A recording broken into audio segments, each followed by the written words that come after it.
Semaines, c'était un petit 2 semaines court. Alors, je voudrais commencer par nous reconnaissons que les terres sur lesquelles nous sommes rassemblés font partie du territoire traditionnel du peuple Anishinaabe-Algonquin. Alors, je vous remercie d'être venu ce soir. Thank you very much for coming again tonight. We're going to start with l'adoption de l'ordre du jour. Adoption de l'ordre du jour proposé par Mme Jane et Mme Marie-Claude Rondeau. D'ouvrir la séance à 19h04. Le rapport du maire. Oui. Alors, dans les 2 semaines qui s'est passées, c'est sûr que là, c'est le temps du budget. Le budget, c'est très important. Le budget municipal et aussi le budget de la MRC. Alors, j'ai été impliqué dans les sessions qu'on a eues avec les 2 groupes pour le budget. So the last 2 weeks, what I've done is mostly budget at the municipal level and also at the MRC level, because the MRC level affects our budget as well.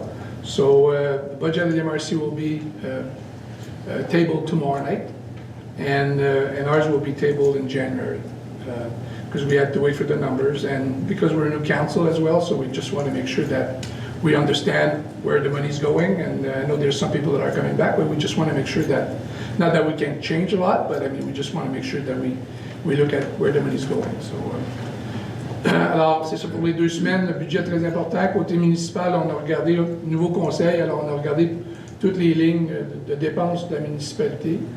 On sait que plusieurs d'entre nous, on est nouveaux, alors on veut savoir où est-ce que l'argent va. Alors ça, c'était bien important pour nous autres. On a presque fini. Notre budget va être présenté aux citoyens de Chelsea au mois de janvier, vers la mi-janvier. Alors, on a presque fini. Il faut suivre les règlements également. Fait que nous, on devrait finir le compléter vers la fin de ce 23 décembre pour vous le présenter à la mi-janvier environ.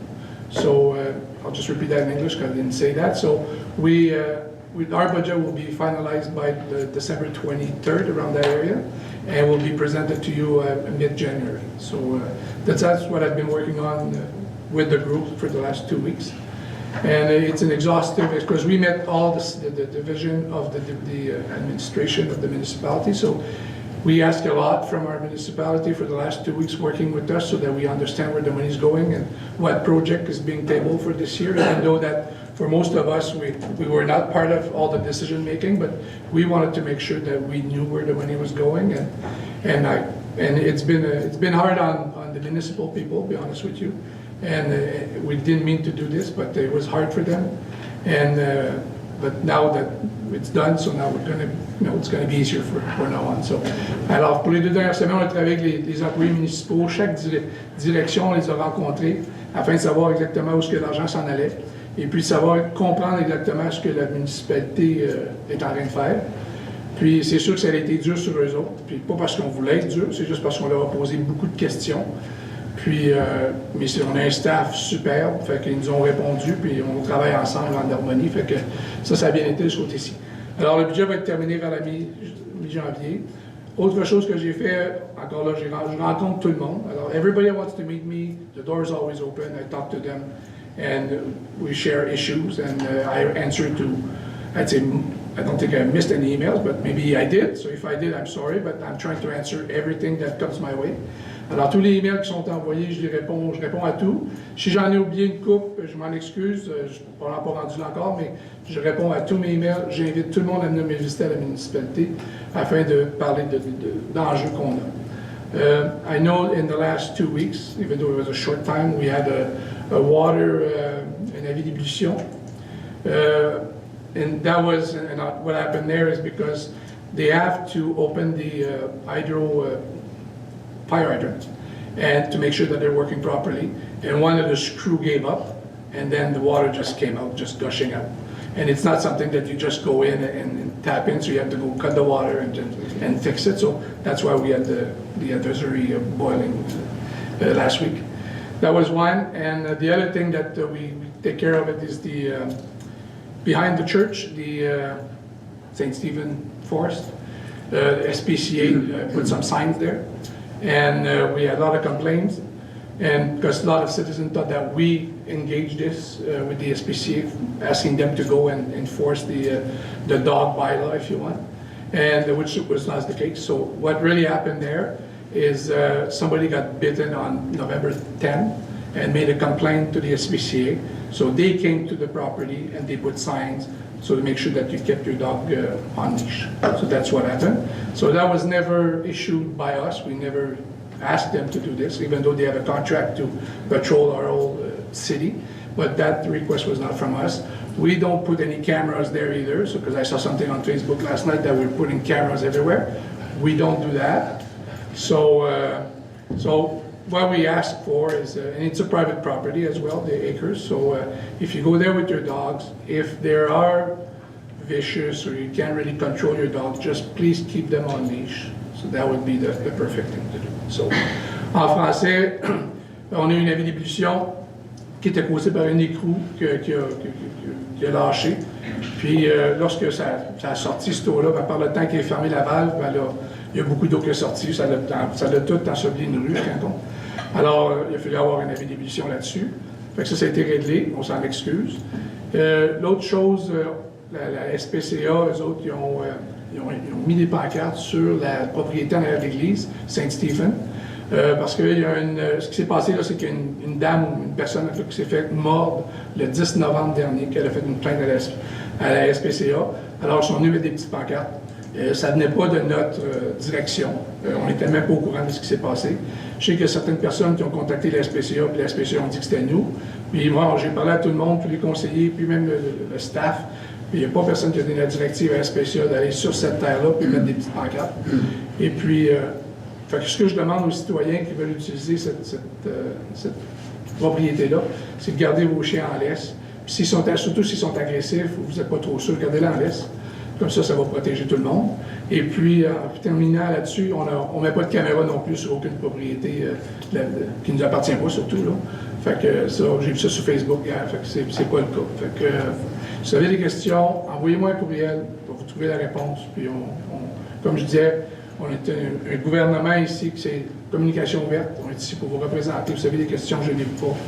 Au lieu de commencer à faire des posts sur Facebook, puis commencer des histoires qui n'existent pas, là, venez nous voir, on va vous répondre. So, just to make sure that it's clear, if you have any questions, instead of going on Facebook and starting stories that makes no sense, just send me an email or send us an email. We'll find the answer and we'll get back to you.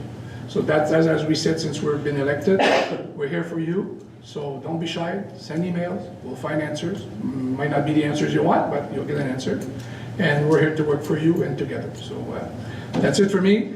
I attended also 2 health commissions, one in Gracefield and one here this morning. Issues that we have, not only with the Bill 2, but all issue in general that we have here at on the Colin territory. So it's really interesting, and it's, the way that people are feeling about the health system that we have in the Outaouais, it's pretty discouraging actually, because we don't get the service that we should get. And I know there's many teams that are working really hard to find solutions. And so we had 2 good sessions this morning and last week. And hopefully it'll make some change, I'm not sure. But anyway, I know there's people working on this. And not just mayors, there's elected people and citizens. There's a group, we were about 20 this morning, so it was really encouraging. So, alors j'ai aussi travaillé sur deux gros projets de santé. On sait les enjeux de santé qu'on a dans la région. Puis pas juste ici, là, on parle que ce soit Wakefield jusqu'à Maniwaki. Alors il y a deux groupes là, qui travaillent sur des enjeux très spécifiques, puis qui se complètent très bien. Fait que c'était très enrichissant pour moi, puis je vois qu'il y a beaucoup de monde, pas juste des maires, il y a des citoyens aussi, des docteurs du monde de l'hôpital de Maniwaki, de Wakefield qui sont là-dedans aussi. Fait que c'est très enrichissant. Fait que pour moi, c'est tout du nouveau, fait que j'apprends en même temps, puis je vois la synergie qui se passe, fait que c'est très encourageant. Je vais arrêter là pour moi. Fait que, puis comme je vous dis, la communication est ouverte, envoyez-nous les courriels, puis on va vous répondre, puis on va travailler avec vous. Merci. En période de questions, première personne, Mme Jennifer Hare.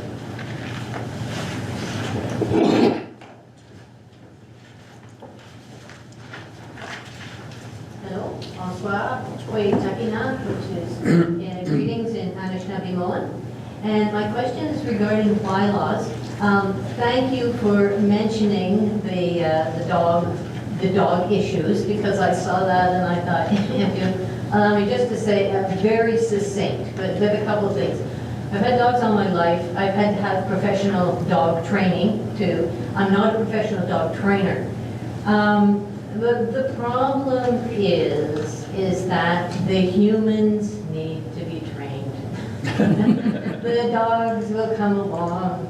The dogs are really quite smart. And I end up, when I'm walking the trail, I'm always trying, okay, to help people. And, you know, the dogs know it better than the humans quite often.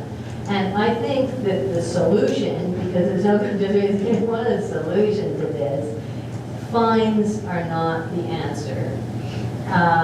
Education is.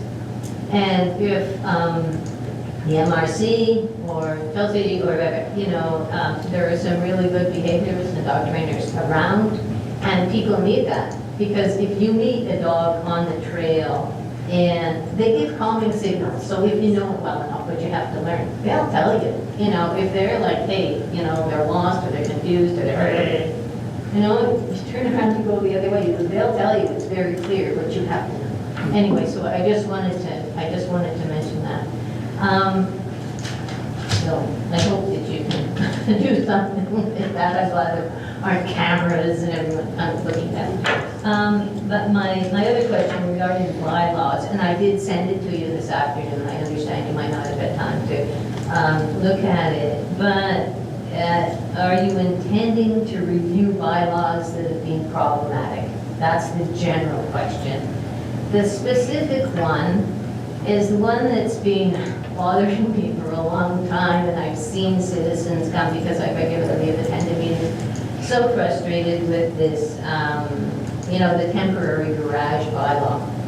So I wanted to share with you the questions that have come to my mind and see what can be done, different ways of thinking about this.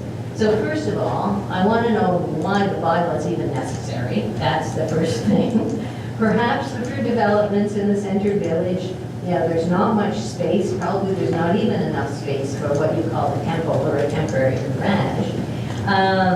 But the other question is, because people say, oh, well, it's ugly, or it's this, or it's that.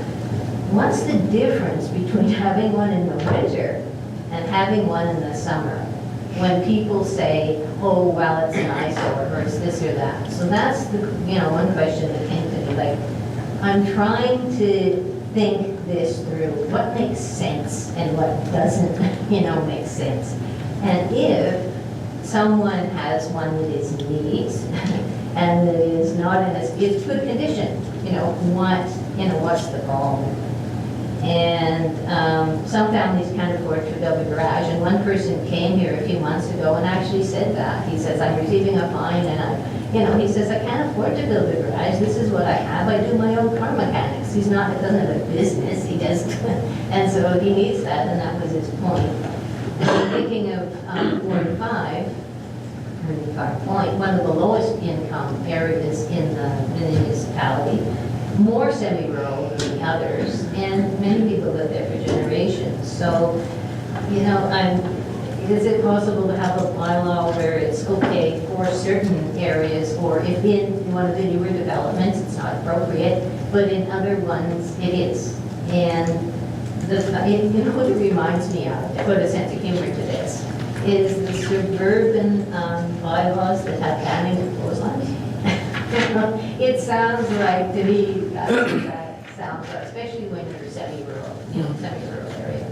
So I'm wondering what the reason is behind this. And then these poor people who were given fines and then have had to appear in court, and a waste of, I think, the waste of the court's time, the judge's time, a lot of people say that. So anyway, that's what I wanted to raise. And I think because you're a new council and I get the sense that there's, you know, open-mindedness here, I wanted to raise that and see, okay, is there a way through this that isn't penalizing people, or can you revise it, or can you delete it?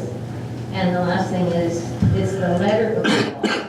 The letter of the law is just as important as the spirit of the law. So that's, you know, that's what I wanted to present. And I think I get the sense that you think out of the box. So that's what I was, you know. And I read your email this afternoon, actually. Yeah. And So the thing is, the reason why the bylaw is there for the tempo, actually, last council, they changed the dates, so they extended the period. Yeah. So that way you got till the end of mid-May to remove it if you have one, which is reasonable. I don't even know, all the ice is gone and there shouldn't be any problem removing it.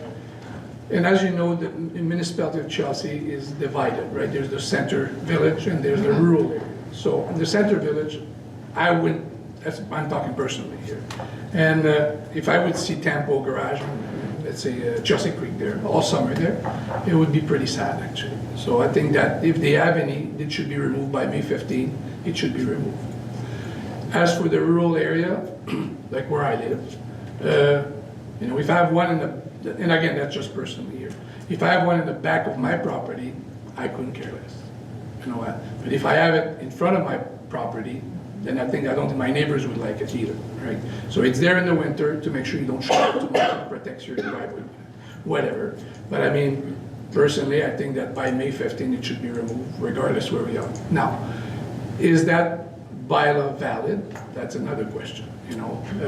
I think that if you let everybody put tampos everywhere, I think our city will lose a lot of sex appeal, if you want. You know? So I think that it's okay to put them up, but it's also good to remove them as well. But we could look into this, you know, and talk to the councillors, see what they think about it, because it's not just me deciding. Maybe also mention, Brian, that they lowered the fine. True. That was also voted, that's going to be voted on this time.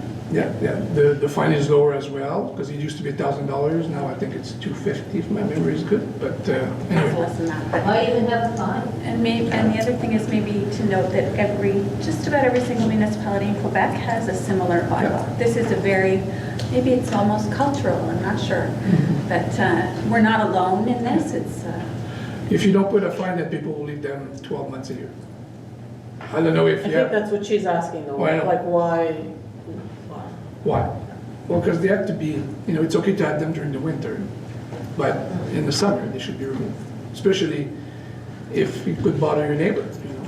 Well, I didn't even realize it bothered you. Just the last thing that I'll say, and I particularly heard it from people in Ward 5, in Front Point area, so fed up with bylaws and restrictions, and there's been more in the past 4 years. Probably, well, maybe the past 12, but anyway, you know, going to ask Guillaume Lamabeu, can we go and join the PASH because we're fed up with all of the restrictions and, you know, feeling like this. Anyway, I'll just leave with that. But that's the frustration that people are, you know, are feeling like this is not the Chelsea. I came through 39 years ago, you know, or many people have come through. So Yeah. that's, you know. I've been living here for 33 years, you know. I never installed a Tempo garage in my driveway, you know, but I don't know what the rules were back then, you know, but Yeah, well. I think that, People can't afford to build garages, some people can't. That's True. why I mentioned, True. you know, Ward 5 and 3. Yeah. But maybe, you know, for particular wards. Anyway, thank you. but I'll just complete on this. I got one of my neighbors, he's got one that he's doing storage in it, you know. You know, do I really want that in my neighborhood too? Maybe not, but he's there, he has it, and we respect what he has, but I mean, it's different. La Pêche has the same bylaw. Yeah. So Wow. even if we became part of La Pêche. Yeah. Still. Still. It's a question of finances, how expensive it is to build a garage. No, I know that, yeah. Anyway, thank you. Yes. Thank you. Neil Solitz. I'd just like to say thank you, all of you guys, for being here and having gotten elected. That was a very informative Zoom meeting yesterday, Rita. Wow, you guys have a lot on your plate. I was pretty knocked out with that, so thank you. I'm here because I was one of the Airbnb or short-term rental people that was blasted the month before we had to pay a $750 fee last year. I was thrilled to hear that that's been significantly reduced now. However, I'm still, because I was here for 2 different council meetings and I was promised to have an explanation of how they came up with that figure. And they never did respond to that. I still don't have a clue how they came up with that. I think that fine, or whatever you want to call it, should be retroactive. I think I should get some of that back. I think I should also have an explanation still as to, where that fee is coming from, aside from, well, that's what other municipalities charge. There should be a real rationale behind any fee that we're being charged, and I'd just like to know what that is. So that probably won't get answered to me at this moment, so that's fine. But there's another issue that I've had with the municipality for several years now that I can't seem to get to the bottom of. When I hooked up to my sewer, I had to pay a $500 deposit. Finally, they sent an inspector over to check it out. Everything was fine, but they still haven't returned my $500 deposit. I would use all of these monies to pay my municipality taxes. So I don't know, maybe I'm talking not here, I shouldn't be talking to you guys about that, but it's been so many years now. And the last thing that they said was, well, you got to dig up the lawn and take pictures of the septic tank to prove that you filled it with rocks and sand, and it was all smashed up by my landscaping guy. So really, can't you guys send somebody over and have them inspect it? That's what the guy that originally had inspected it, that's what he was supposed to be signing off on. Okay. And I know it was his first year, he was kind of a rookie guy, so I understand, that. So I'll answer the first question there, the 750, that was prior to me being here. Of course. But I can find the answer for you. So send me an email Okay. with those questions, and I'll answer them all. So the 750, I'll get you an answer. I know we reduced them for this time. For this budget there, it's been reduced. And will that be due on January 1st? Probably March 1st, I believe. March 1st, okay. Yeah. Because we're going to be late with the budget a little bit. So the budget's coming out in around January 15, 13, 15. Then we'll be sending all the bills and all that stuff. So you're going to have till about the end of February, beginning of March to pay. Okay, great. And it all depends on where you stand on the Airbnb model, because we changed it. We changed the structure. Okay. So, although I know where you stand, which structure you're going to be using, but if you are, it's going to be 220 instead of 750. Yeah. Okay. So that's not for the Airbnb. As for the, We've got to be careful because it depends on really does depend on what sort of B&B or. It is correct, though. He's it's in his residence. that's his primary I just residence. don't want to raise expectations. Mine is very seasonal too. But the categories have to do with whether the owner lives there or not. Got it, yeah. No, I've had that house for 25 years. It's only been the last few years that we decided to add a little extra income to make up for these same food prices and taxes. But I'll get you an answer. Now, can we go back? I don't think so. I'll be honest with you. I don't think so, but going forward, you'll be able to pay the new rate. I just don't understand the legality of it, so that's Yeah. why. But I'll find I out. just wanted to make an official, put it forward. Sure. Yeah. Very curious about. As for your $500 for your septic system there, just send me an email as well. I'll ask the general manager, the municipality to look into it and see. Because I know when you change your septic system, you have to demolish the other one, because if you leave it open, somebody can fall in it and die, or a kid or whatever. I totally understand. So it has to be broken and It was filled up and all that stuff. Smashed it down. Yeah. So we'll look into that. Okay, thank you. No problem. Madame Émilie Pichet, Madame Julie Girard. Bonsoir à tous. Je m'appelle Émilie. Je suis ici avec ma mère, Julie Girard. Je suis orthophoniste à temps plein, je travaille au CISO. J'enseigne également à l'université et au cégep. Je suis ici ce soir avec ma mère parce que nous sommes propriétaires de terrain d'un acre sur le chemin Tannan à Chelsea. Le chemin qui est à la limite entre Chelsea-Hogan et le Pontiac. Sur ce chemin, il y a 3 lots d'un acre qui sont agricoles. Nous sommes propriétaires de manière indépendante, donc j'ai un lot et ma mère en a 2. En avril 2024, donc la majorité de vous n'étiez pas là, il y a eu une discussion autour de la demande à portée collective que la MRC a déposée à l'endroit de la CPTAQ. Donc la Commission de la protection des terres agricoles du Québec. Nous avons pris contact avec M. Derry pour poser nos questions parce que à ce moment-là, le Conseil n'appuyait pas la demande à portée collective, ce qui a entraîné le retrait du seul îlot déstructuré de Chelsea, qui est en fait les 3 lots d'1 acre sur le chemin Tandem. On est un peu, on se posait un peu des questions par rapport à ce retrait-là. M. Derry est venu sur place visiter les terrains.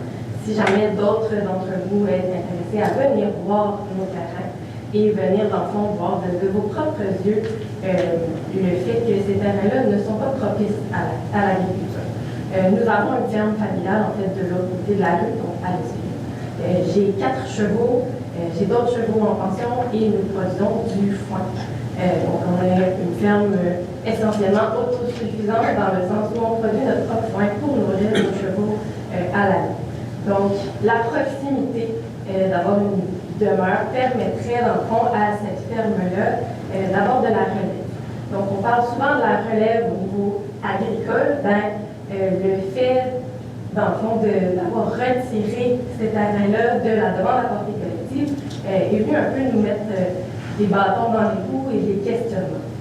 Donc, c'est certain qu'on est, dans le fond, dans le monde agricole d'un côté, je suis orthophoniste de l'autre côté, mais dans le fond, un arbre, c'est absolument, ça ne vaut pas grand-chose pour un agriculteur.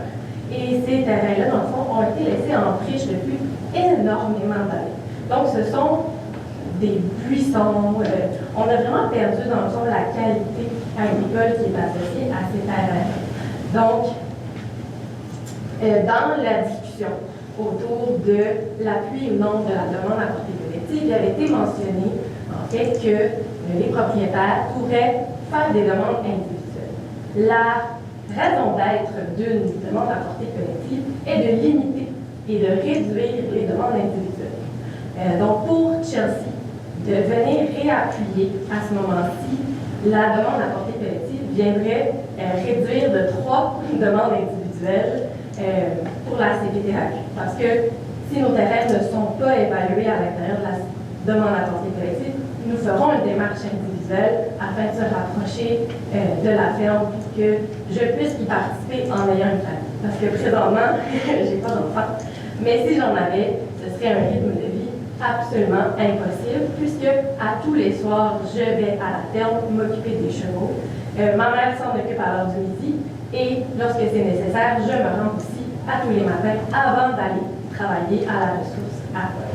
Donc, ma question est, dans le fond, si ce serait possible de réouvrir cette conversation-là au niveau de la demande à portée collective, des autorisations d'utilisation non agricoles et donc résidentielles pour les 3 lots qui sont discutés.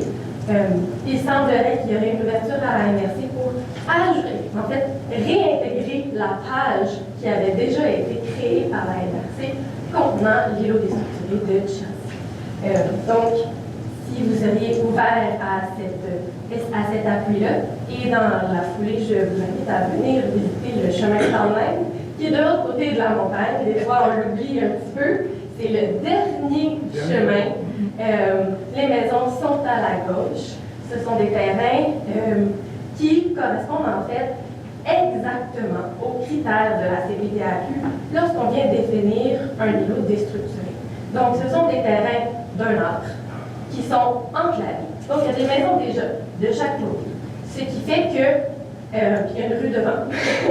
Donc, il n'y a pas moyen d'agrandir. On ne va pas créer un quartier méridien non plus. Puis, à l'arrière, oui, il y a des terres agricoles, il y a du foin qui est produit. Mais puisqu'il y a déjà des maisons, il n'y a aucune contrainte qui seront ajoutées aux agriculteurs en avant, en face, donc de l'autre côté de la rue, et derrière. Il y a déjà des maisons. Il y a déjà des contraintes associées à ces maisons-là. Puis, au niveau de la municipalité, en fait, il n'y a pas de route à ajouter, il n'y a pas de service à ajouter. Donc, ce serait vraiment apprécié. Et, bon, de toute façon, c'est un peu cette question-là là, de venir réapprouver la demande à portée collective de la CPTAQ. Merci. Merci. Pour répondre à la question, lorsque M. Derry On s'est parlé, ça fait un mois de ça. Je suis allé voir. Je suis allé voir, j'ai passé. Puis, tu as raison, il y a une maison, un champ, une maison, un champ. J'ai exactement ce que tu as dit, puis je te dis que je l'ai vu. Fait que, puis j'invite tout le monde à aller voir qu'est-ce que, tu sais, pour réellement prendre. Oui, parce que l'affaire, c'est que lorsqu'on prend des décisions, c'est beau voir sur Google Maps, et ainsi de suite, mais il faut le voir en personne pour réellement voir c'est quoi la situation. Puis moi, je l'ai vu, puis je suis d'accord avec M. Derry, puis je suis d'accord avec vous également, mais c'est une décision qu'on va amener au Conseil, et puis qu'on va pousser le dossier de l'avant, afin de le faire changer, là, pour que vous puissiez rezoner résidentiel. Mais ça va prendre l'appui du Conseil. C'est pour ça que je trouve que c'est important que tout le monde aille le voir. Puis là, après ça, le monde va être capable de prendre une décision mieux informée. Vraiment, ces terrains-là sont à 500 mètres de notre ferme familiale. Oui. J'ai vu la ferme côté droit. Ça, Ben, il y en a deux, là. Nous, on est la deuxième, l'écurie rouge. Il y en a une autre qui est plus grosse que nous, là, qui a plus de moyens, je pense, là, avec un linge intérieur, mais on n'est pas rendu là. Mais on va être prêt à réouvrir le processus. OK. Puis de là, on va prendre un vote, puis on va voir ce que ça va aller. Est-ce que vous avez une recommandation sur comment on s'y prend? Comme là, on fait ça, il va y avoir des notes de prise. Est-ce qu'ensuite, on a un autre suivi à faire? Parce que l'analyse de la CPTAQ est présentement en cours. Je ne suis pas certaine de qu'est-ce qu'il y a comme délai, parce qu'il y a des étapes. M. Derry, je ne sais pas si vous avez d'autres réponses, parce que... Actuellement, oui. Le processus est en cours au niveau du conseil municipal. Ça va venir là, dans un mois et demi. On va faire passer au vote cette résolution. D'ici ce temps-là, c'est extrêmement important ce que vous venez de faire ici, tout expliquer de quoi on parle, l'impact sur votre vie, l'impact aussi pour la municipalité de terrains qui sont en friche, qui ne rapportent pas beaucoup de taxes. Avec des maisons dessus, on pourrait rapporter des taxes et ça ne nous coûterait pas plus cher à ce moment-là. Donc, ça, c'est vraiment important de regarder ça. Puis, que les gens aillent voir les terrains, ça parle tout seul, là. C'est évident, ça va être clair. Donc, le processus est en cours. Moi, je ne pense pas que vous avez d'autres choses à faire pour l'instant. C'est parce que même si vous faites la demande de portée collective individuelle, vous devez obtenir l'approbation du conseil municipal de toute façon, avant que ça parte à la MRC et à la CPTAQ. Donc, ce qui est plus facile pour tout le monde, c'est d'adopter un règlement qui autorise la demande de portée collective. Donc, on va tout expliquer ça comme il faut au conseil. On va aller voir qu'est-ce que ça a l'air. Puis, en janvier, autour du 15 janvier, il va y avoir un vote sur le projet.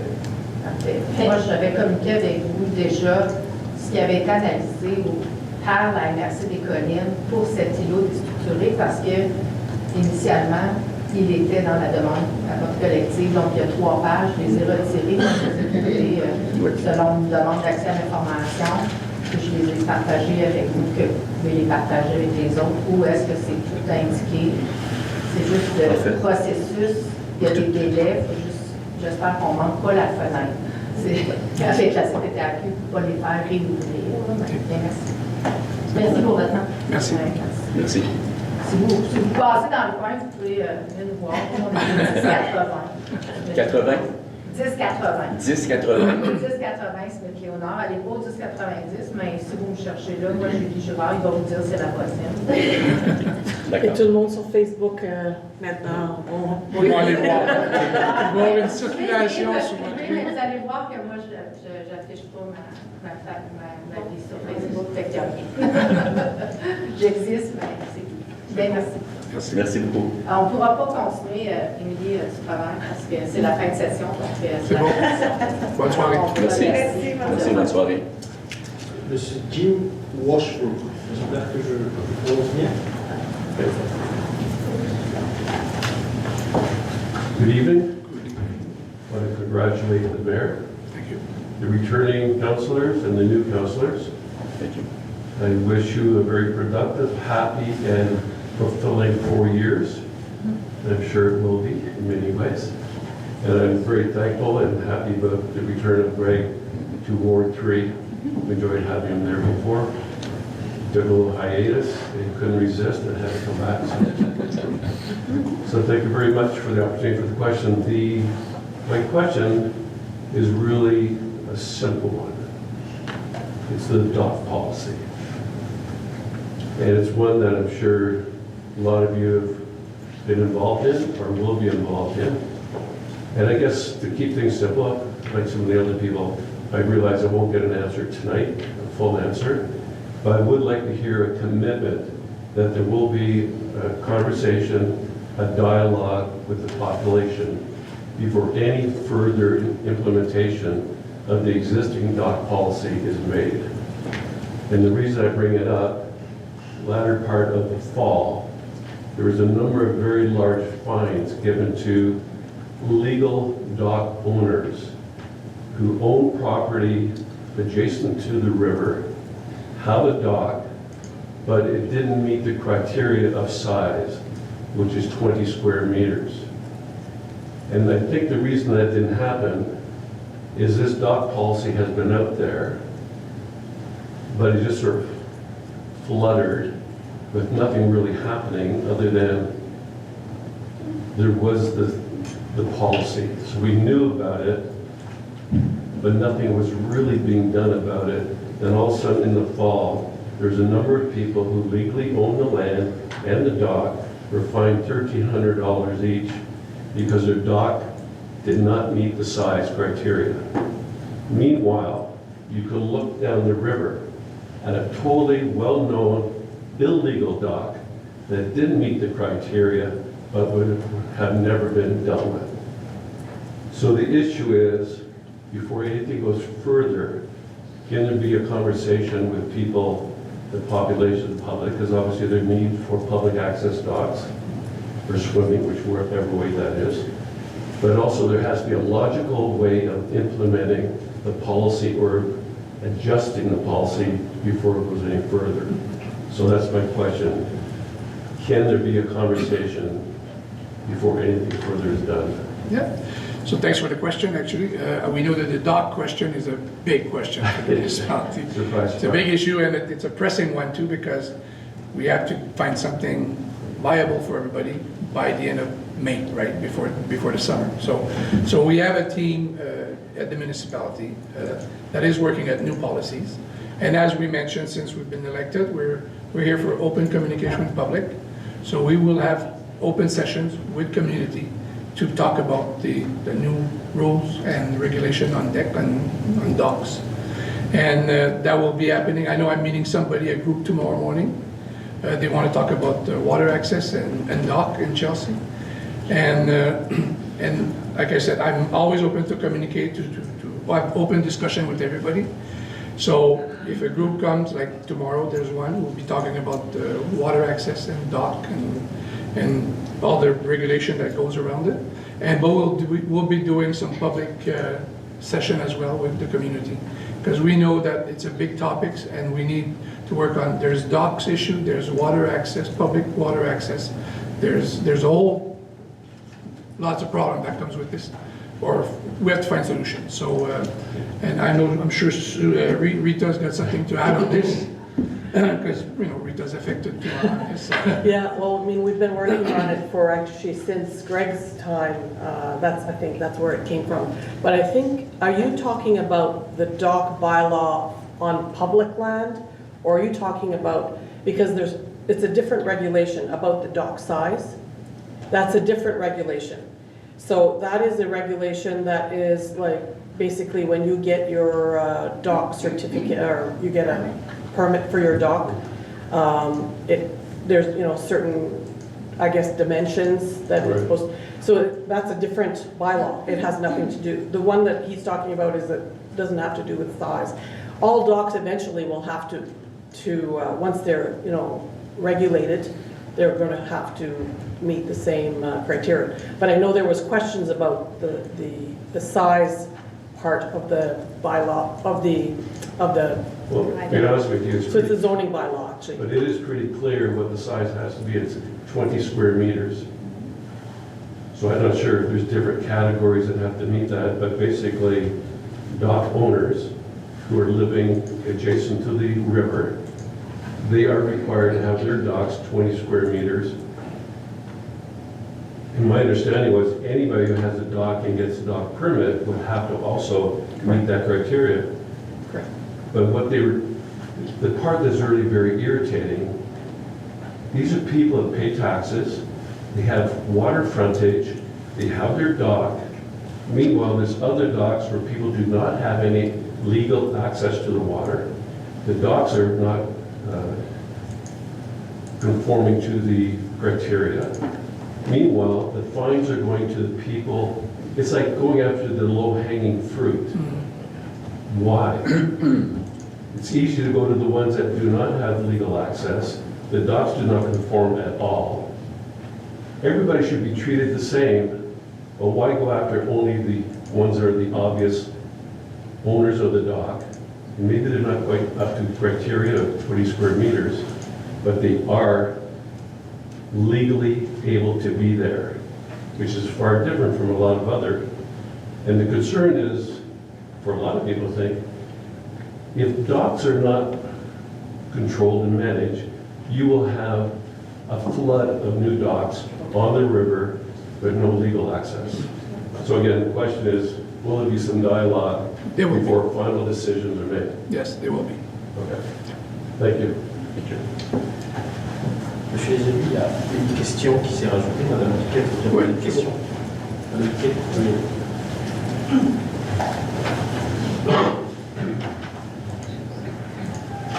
Bonjour, je m'appelle Elise Piquet. I think I'll switch to English, it's probably easier for everybody. I'm at 1078 Route 105 in Madame Young's ward. Bonjour. Hello. Hello, everybody who doesn't know me, and 1, 2, 3 already does. Okay, my story goes back to the 8th of September 2015, so we're talking 10 years. At the last meeting I attended to in November, a vote took place on a contract awarded the construction firm HKR, who did the work on this road here, to redo the culvert under the 105, which brings the water from the hill above me, which essentially brings the water from 65 houses of the Bassin d'Accent through a culvert next to my house. And the big ditch has been growing and growing and growing. And right now my house is 2 meters, 15 centimeters from that hole. My spouse is an architect. He used to have a fairly prosperous construction company. He's followed the progress of the erosion of that culvert, and it's getting worse and worse. 2 years ago, Mr. Rio said it's going to cost approximately that much. It's going to be done this year. Monsieur Martin-Pébiron said 1 year ago it's going to be done this year. Last year, I was told it's going to be done this year. I know there are new budgets being defined. I want to make sure that it's not for... You're in the plan. You're there. You're there. You're in the plan. Sorry? Your house, you are in the plan for this year. I'm in the house, but when there's a big storm, Yeah. every time we're talking, No, but the thaw and the spring, we don't take a vacation. We stay nearby, we want to make sure it's okay. I have a sump pump in the basement, but if there's a power outage, there's a concern. My insurance company has told me if there's a serious damage, it's not covered, and I can't sell the house. I'm 80 years old, I can't move. I want to make, and Madame Nano has confirmed that it is the municipal problem.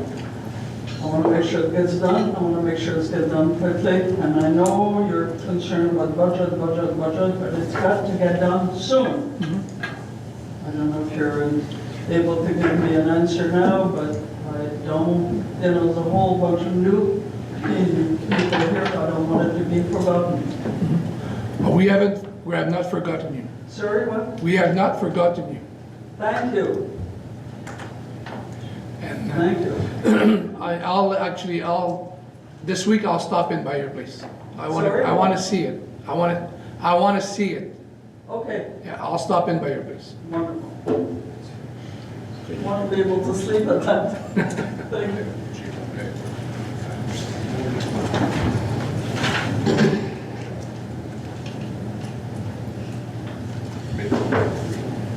Plus de questions, monsieur le maire. Merci.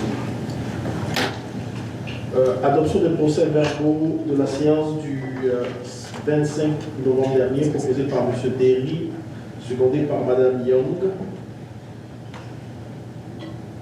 Questions, commentaires en faveur? Dépôt des documents. Les documents déposés sont la liste des comptes à payer du 24 septembre au 27 novembre 2025 au montant de 4 981 382 69. Les amendements budgétaires du 26 septembre au 30 novembre 2025 et le dépôt des déclarations d'intérêt pécuniaire des élus. Point 6, réglementation, adoption 6.1a, adoption du règlement 1350-25, règlement décrétant l'annexion d'une partie du territoire de la ville de Gatineau à la municipalité de Chelsea, proposé par M. Derry, secondé par M. Maguire. Questions, commentaires? En faveur? Avis de motion de présentation du projet du règlement 1357-25 concernant l'établissement du comité consultatif d'urbanisme, proposé par M. Donald Derry, appuyé par M. Dominique Labrie. Questions, commentaires? En faveur? Avis de motion et présentation et dépôt du projet de règlement 1360-25, règlement concernant l'établissement du comité de finances, proposé par M. Dominique Labrie, appuyé par M. Donald Derry. Avis de motion. Pardon. Il y a quelque chose. Je vais revenir d'abord sur le point A d'abord. Pardonnez, excusez-moi. M. Donald Derry donne avis de motion pour le règlement 1357. Bon. 1357. Oui, pour le règlement sur le comité consultatif d'urbanisme. Monsieur Dominique Labrie donne avis de motion pour le règlement concernant le comité des finances. Et Madame Marie-Claude Renaud donne avis de motion pour le règlement concernant les demandes de démolition. Je peux juste faire un commentaire parce qu'il y a quand même 6 autres comités qui on est en train de travailler dessus et ils vont être passés au mois de janvier. So just to let everyone know, there's still 6 other committees that we've created, but they weren't ready for today, so they'll be passed on January 13th. 6.2, contrat. Octroi du contrat de paiement des dépenses pour l'achat des validateurs à même les fonds de roulement proposé par Mme Young, appuyé par M. Derry. Questions, commentaires? En faveur? En faveur. Renouvellement du contrat pour la vidange, le transport et la disposition des boues des fosses septiques et la rétention pour une année supplémentaire, proposé par M. Maguire, appuyé par Mme Jane. Questions, commentaires? En faveur? Octroi de contrat de service professionnel pour la formation et le perfectionnement des gestionnaires, proposé par Mme Jane, appuyé par Mme Marie-Claude Renaud. Questions, commentaires? En faveur? Renouvellement du contrat de déneigement pour le déglaçage du chemin d'accès privé pour le poste de pompage d'eau brute et pour une saison hivernale additionnelle, proposé par M. Maguire, appuyé par M. Derry. Questions, commentaires? En faveur? 6.3a, paiement des dépenses pour les services d'entretien ménager pour les bâtiments municipaux, proposé par Mme Young, appuyé par M. Labrie. Questions, commentaires? En faveur? Demande de subvention pour les fonds de municipalité pour la biodiversité et la Fondation de Faune du Québec, proposée par Mme Young, appuyée par Mme Jane. Questions, commentaires? En faveur? Confirmation des travaux pour le programme BFVL programme d'aide à la voirie locale, volet projet particulier d'amélioration, proposé par M. Dominique Labrie, appuyé par M. Donald Derry. Questions, commentaires? En faveur? Je voulais juste préciser ici que les chemins qui sont concernés par ces travaux sont le chemin Pine et Mountain. 6.5. Mandat à la firme RPGL pour entreprendre une prise en paiement sur le lot 2 636 164 du cadastre du Québec, proposé par Mme Marie-Claude Renaud, appuyé par M. Dominique Labrie. Questions, commentaires? En faveur? 6.6a, affectation de montant de 241 360 000 $, de l'excédent de fonctionnement affecté à l'exercice se terminant le 31 décembre 2025, proposé par Mme Renaud, appuyé par M. Labrie. Questions, commentaires? En faveur? Affectation de montant de 168 027 à l'excédent de fonctionnement affecté, proposé par M. Donald Derry, appuyé par Mme Young. Questions, commentaires? En faveur? Affectation de montant de 85 558 000 $ à l'excédent de fonctionnement affecté au 31 décembre 2025, proposé par Mme Jane, appuyé par M. Labrie. Questions, commentaires? En faveur? Affectation de l'excédent de fonctionnement affecté au secteur 1000, proposé par Mme Renaud, appuyé par M. Maguire. Questions, commentaires? En faveur? Affectation de l'excédent de fonctionnement affecté au secteur Patrick Wright et Vallée, proposé par Mme Renaud, appuyé par M. Donald Derry. Questions, commentaires? En faveur? Affectation de l'excédent de fonctionnement affecté secteur Farm Point, proposé par Mme Jane, appuyé par Mme Suzanne Young. Questions, commentaires? En faveur? Paiement des dépenses à même l'excédent de fonctionnement affecté, proposé par M. Derry, appuyé par M. Maguire. Questions, commentaires? En faveur? Désengagement des fonds. Monsieur Lacoste, on vient de passer une série d'affectations. Je vois que les gens sont un peu mesmerisés par ça. Là. Essentiellement, c'est pour des taxes locales où est-ce qu'il y a de l'argent qui avait été prélevé et on s'assure que les gens qui ont payé cette taxe-là, l'argent reste pour ce qu'ils ont payé, n'est-ce pas, Maître? Par exemple, dans le secteur 1000, c'était des surplus qui étaient dégagés. On ne veut pas que ça aille au fonds consolidé. On veut que l'argent reste pour ce qu'ils ont payé. Là, c'est tout des projets locaux.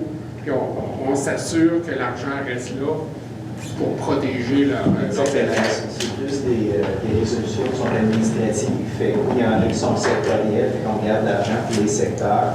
Il y en a d'autres, c'est des montants qui ont déjà été taxés, fait que soit qu'on ne fait pas si on n'a pas fait les travaux, on met ça dans les surplus, ou bien on réaffecte ces fonds-là pour l'année prochaine, pour pas taxer une deuxième fois pour la même chose. Merci.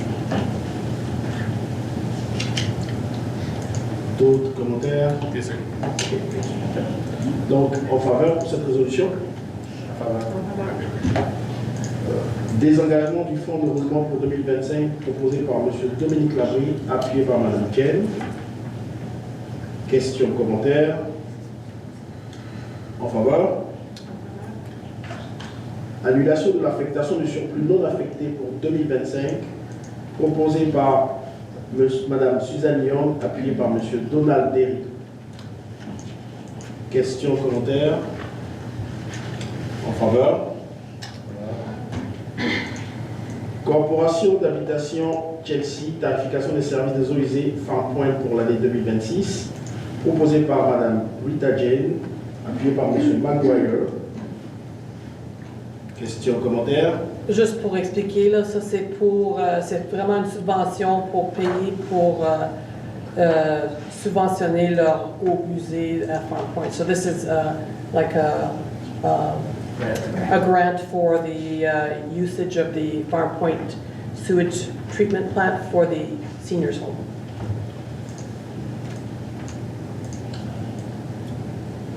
En faveur? Adoption de la directive du ministre de la langue française relative à l'utilisation d'une autre langue que la langue officielle par un organisme municipal reconnu en vertu de l'article 29.1 de la Charte de la langue française, proposé par M. Donald Derry, M. Dominique Labrie, appuyé par M. Donald Derry. Commentaire, monsieur? Ben, commentaire là-dessus, c'est qu'il faut comprendre que c'est une directive qui nous vient du gouvernement du Québec, même si la municipalité a le statut bilingue. Donc, nous, on se conforme aux directives qui sont données par le gouvernement du Québec. Mais on a posé la question aux avocats de la municipalité, à la direction de la municipalité. Je pense que le conseil a été unanime. On s'est assuré que ça n'avait pas d'effet sur les services aux citoyens dans la langue de leur choix. Donc, c'était important. Et on a réussi à adopter à proposer une politique qui respecte les engagements du gouvernement du Québec et qui préserve l'équilibre linguistique de Chess. C'était bien. Just to repeat that in English, maybe. Yeah. So there is a directive there from the government that if you're a bilingual municipality, you have to direct, make clear what services you offer in the other language than French. And so this takes basically the status quo and codifies it so that we can continue to do what we've been doing. And now it has to be on paper. So for the English-speaking people, it's not going to change anything in your communication with the municipality. You'll be able to be served in French or English as you wish. Even though we have to respect the language law in the province of Quebec, because we have a status that is bilingual municipality, so we'll be able to, nothing's going to change in your life. We'll be able to serve you in English or in French as you wish.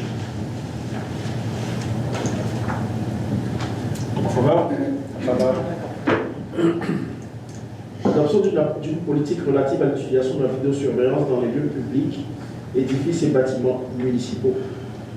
Proposé par Mme Jane, appuyé par M. Maguire. Questions, commentaires? Oui, je voulais dire que ça, c'est vraiment pour protéger l'information personnelle des gens.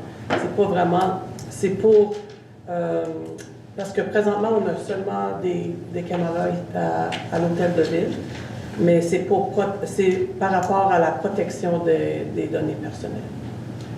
En effet, en fait, la commission d'accès à l'information nous oblige, lorsque nous avons des caméras, à pouvoir adopter une politique pour dire comment nous allons gérer les images qui sont prises par des citoyens, des personnes, parce que c'est considéré comme des informations privées. Donc, cette politique vient dire qui va avoir accès à ces vidéos, pendant combien de temps ces vidéos seront conservées. Ça peut aider aussi lorsqu'il y a une problématique et que la police a besoin de s'en servir. Ça désigne une personne qui est en charge de pouvoir avoir accès en tout temps et de s'assurer que les images qui sont prises sont conservées de la bonne façon, pour ne pas que tout le monde puisse avoir accès aux informations personnelles de tout et chacun. Ça ne permet pas de surveiller les citoyens, mais lorsqu'il y a des caméras et que vous les voyez dans tous les édifices publics, on va indiquer que vous êtes filmé, donc ça permet de pouvoir juste avoir des images de surveillance générale de sécurité normale, mais pas une question de traçage des citoyens, peu importe sur les lieux privés. Il n'y aura pas de caméra sur les terrains privés, c'est seulement dans les bâtiments publics actuellement. Actuellement, nous avons des caméras à l'hôtel de ville, à l'intérieur de l'hôtel de ville, qui sont installées mais qui ne fonctionnent pas. Donc il fallait d'abord adopter cette politique avant de pouvoir les mettre en fonction. Nous avons des caméras aussi à la bibliothèque. Nous avons des caméras à l'extérieur de l'hôtel de ville. à l'extérieur de la caserne, pour des raisons de sécurité, comme vous pouvez le comprendre, et aussi à l'extérieur du garage municipal, pour des raisons de sécurité. Mais les images qui sont captées là doivent être conservées d'une certaine façon, encadrées par une politique. C'est ce que nous voulons faire avec l'adoption de cette politique. Maybe I'll just say it in English too, just a quick summary. So this policy is about protection of information, of personal information. So there are video cameras inside City Hall, outside of City Hall, at the fire station, at the municipal garage. But this is not about surveillance, it's about what we can do with the information. So, you know, how it's going to be protected. Only certain circumstances would we allow the divulging of that information. En faveur? 7.1, dérogation mineure, marge à vente de l'abri d'auto pour un abri auto au 11 chemin Beau Soleil. Proposé par M. Derry, appuyé par M. Maguire. Question, commentaire? En faveur?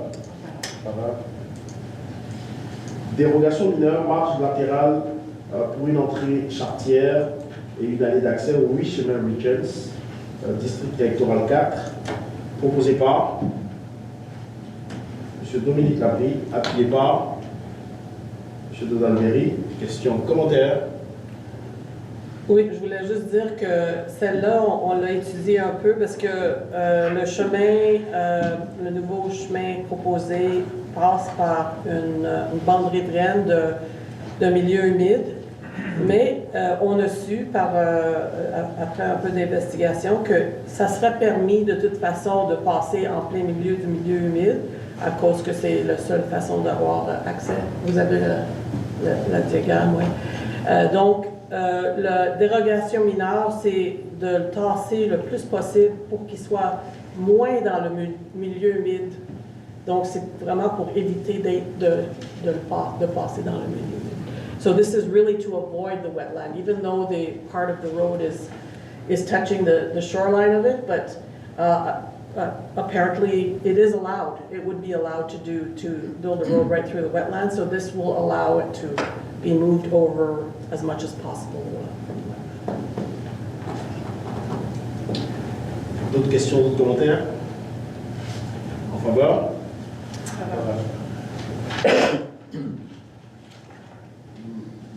Il y a Madame, je pense, Madame Young. Madame Young est contre? Pour M. Derry, M. Maguire, M. Labrie, Mme Jane, Mme Renaud et Mme Young est contre. Adopté à la majorité. 7.5, règlement de législation, adoption du règlement 1345-25, règlement modifiant certaines dispositions du règlement de zonage 1215 pour modifier les grilles de spécification RC1 afin de permettre les sous-classes d'usage C-3, C3-2, C3-2, -3 plutôt, ça concerne le village d'Ons. En fait, le propriétaire du chemin, du 11 chemin Notch, donc du village d'Ons, souhaite faire une demande de modification de zonage pour ajouter les usages salle polyvalente de réception ponctuelle et régulier et pour des commerces de récréation intérieur et extérieur, centre de conditionnement physique, aréna, cours de tennis, club de curling, salle de quilles. Donc c'est ce qu'on vient permettre via cette modification de règlement. Proposé par M. Derry, appuyé par Mme Jane. Questions, commentaires? Moi, j'ai préparé un petit texte pour expliquer qu'est-ce qu'il y en est exactement. Donc, je voudrais expliquer les raisons pour lesquelles j'appuie le projet de modification au règlement 1345-25, qui vise à ajuster certaines dispositions du règlement de zonage 1215-22 pour la zone récréative numéro 1 dans le secteur du village d'Onne. Tout d'abord, il est important de préciser que ce règlement n'est pas. Il n'introduit pas de nouveaux événements extérieurs de grande envergure, ni de salles de spectacle avec musique en direct. Ce n'est pas l'objectif. L'objectif est beaucoup plus simple et technique. Il s'agit de corriger une omission dans la grille de spécification afin de rétablir des usages qui existaient historiquement dans la zone récréative numéro 1, tels que de petites salles de réception et des activités récréatives intérieures. Ces usages étaient permis sous l'ancien règlement de zonage et sont cohérents avec le caractère récréatif du secteur. Alors, pourquoi est-ce important d'adopter ce règlement? Parce que nous voulons assurer la continuité pour les entreprises et les espaces communautaires qui ont toujours été opérés légalement dans cette zone. Il ne s'agit pas d'ouvrir la porte à des activités perturbatrices, mais de préserver ce qui fait partie de la vocation récréative du village d'Onne. Enfin, je tiens à rappeler que tout projet futur devra respecter les règlements municipaux en vigueur concernant le bruit, les heures d'opération et la taille des événements. Ces garde-fous demeurent en place pour protéger la qualité de vie des résidents. Ça, c'est très important. En résumé, cette modification est une mesure de cohérence et de continuité qui respecte l'esprit du règlement et la vocation récréative de notre communauté. Alors, c'est ça mon explication. Merci. D'autres commentaires, d'autres questions? En faveur? En faveur. Adoption du règlement numéro 1348-25, règlement modifiant certaines dispositions des zonage du règlement 1215-22, dispositions relatives aux abris, relatives aux bâtiments ou constructions temporaires abri temporary shelter, modification de certaines dispositions du règlement de zonage pour prolonger la période où les abris tempo et clôtures à neige seront autorisés. À partir de l'adoption de ce règlement, les abris tempo seront autorisés du 15 octobre jusqu'au 15 mai. So the temporary shelter will be allowed from October 15 to May 15 with this bylaw. Proposé par M. Maguire, appuyé par M. Labrie. Questions, commentaires? En faveur?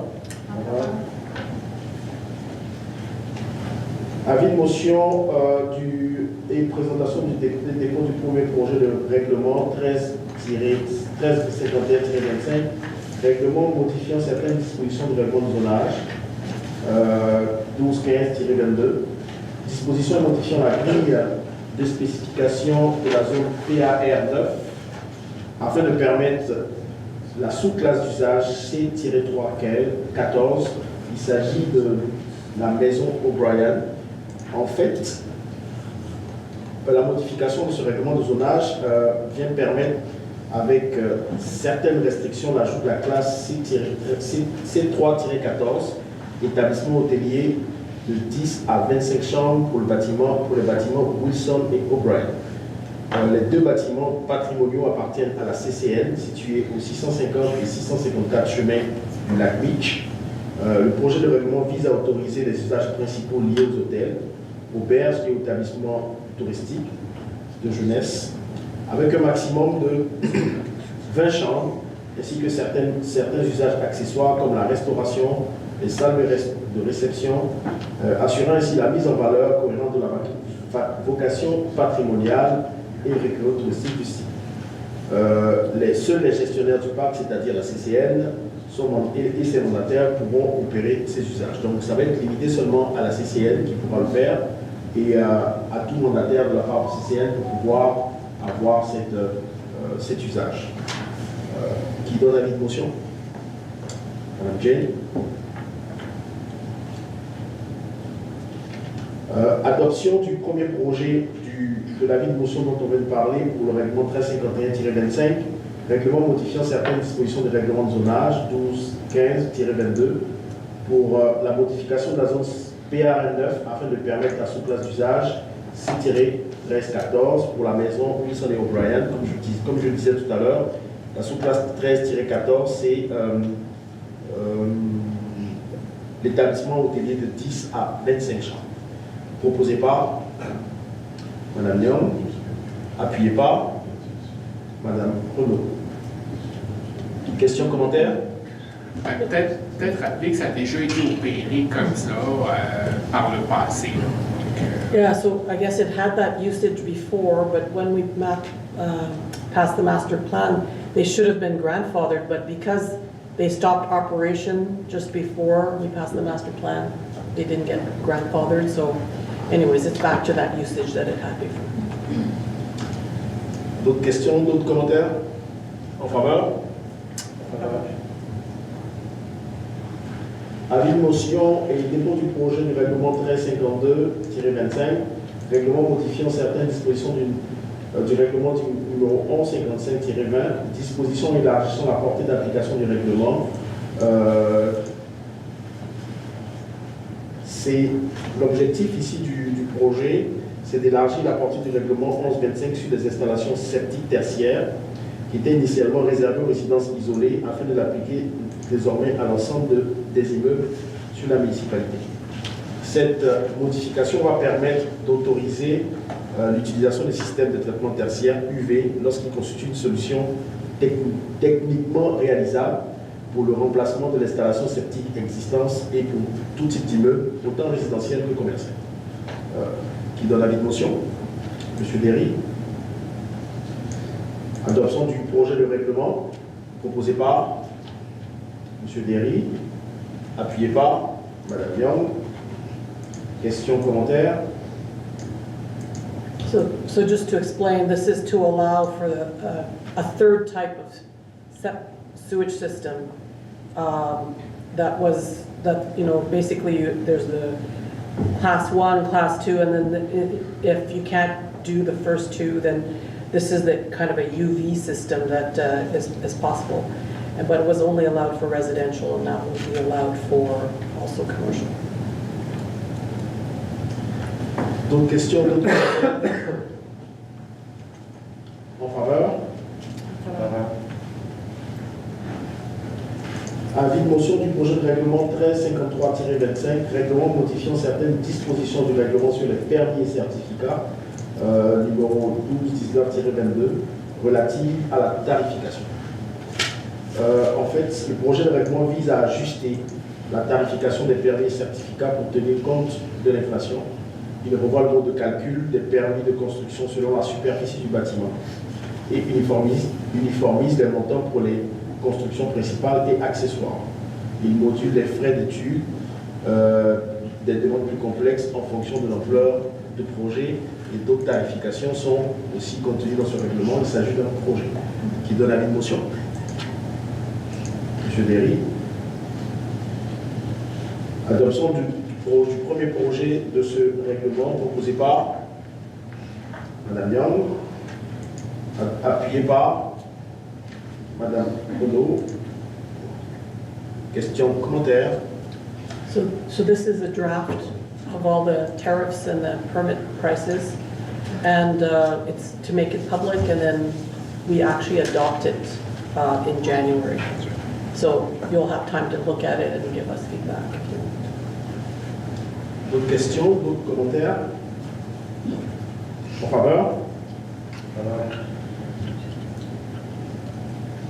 Avis de motion et présentation du dépôt du projet règlement 1354-25, règlement modifiant certaines dispositions du règlement sur les dérogations mineures numéro 1221-22 afin de référer au règlement sur les permis et certificats pour les modalités de tarification d'une demande de dérogation mineure. Ce qu'on fait ici, c'est qu'il y avait des montants, des prix pour les demandes de dérogation mineure qui se trouvaient dans le règlement de dérogation mineure, qu'on supprime. Tout va se trouver dans le règlement qu'on vient de déposer tout de suite pour les permis et certificats. C'est juste une concordance qu'on fait. Donc, il n'y aura plus de frais associés aux dérogations mineures. Dans le règlement sur les dérogations mineures, tout va se situer au niveau des permis et certificats où nous allons avoir les différents montants des prix pour les différentes demandes en urbanisme. Qui donne l'avis de motion? Monsieur Labrie. Adoption du premier projet proposé par Monsieur Labrie, appuyé par Monsieur Derry. Questions, commentaires? En faveur? 10. Participation au programme créé pour se rapprocher de l'organisme de la Franco-Dérol, proposé par Madame Renaud, appuyé par Madame Young. Questions, commentaires? En faveur?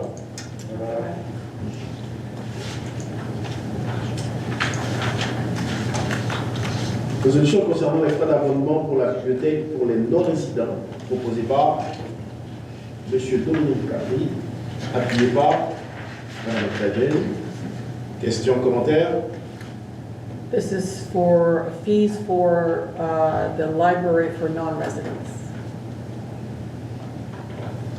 D'autres questions, d'autres commentaires? En faveur? Entente entre la Fondation de la Ferme Hendrick pour l'entretien du patrimoine au son village, proposé par M. Derry, appuyé par M. Labrie.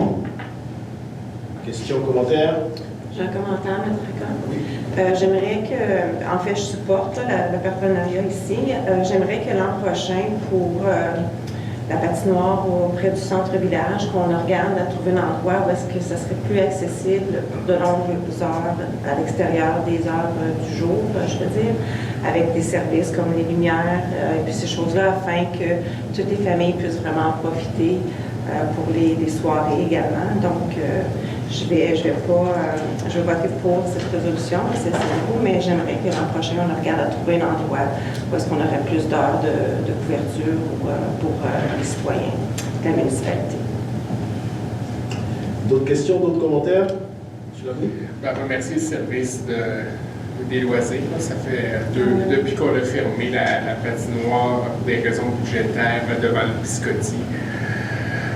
On essayait de trouver une solution. Les gens de la fondation de la Ferme Hendrick manquaient de bénévoles. Nous, on cherchait une solution plus économique. C'est un partenariat intéressant. Eux l'entretiennent la fin de semaine. Nos cols bleus aident à la démarrer, à fermer un peu de maintenance la semaine. C'est en plein le genre de partenariat qu'on cherche dans le cadre d'une municipalité qui gratte des fonds de tiroirs. Particulièrement dans les loisirs. Oui, il y a des limites au site, la question de l'éclairage, par exemple, mais il y avait des limites aussi sur le terrain de l'école. Faire une patinoire sur les terrains, ça avait un impact sur la réhabilitation du site au printemps, ça retardait l'utilisation du parc. Il n'y a pas de solution parfaite, mais donc on peut appeler ça probablement un projet de pilote cette année, et on va le réévaluer. Et si la municipalité nage plus dans l'argent, peut-être qu'on pourra trouver une solution plus permanente avec l'éclairage. Et il y a toute la question du centre Mérédith, où est-ce qu'on est en train de revoir un peu le partenariat qu'on pourra avoir avec eux. On pourra avoir des discussions pour travailler peut-être avec eux autres. Fait que c'est vraiment dans les parcs, on investit très peu dans les 4 dernières années. On cherche des solutions de partenariat, c'est en plein ça. C'est le genre de choses qu'on veut continuer. Puis si on peut les améliorer, ce sera tant mieux.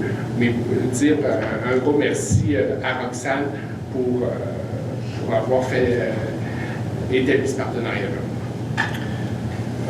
Moi, je voudrais féliciter et remercier M.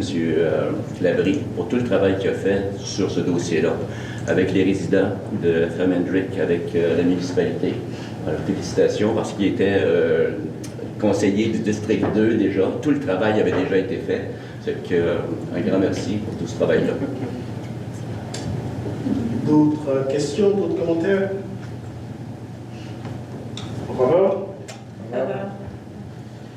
Dernier point de la séance, la levée de la séance à 20h23, proposée par Madame Renaud, appuyée par Monsieur Derry. Questions, commentaires? En faveur?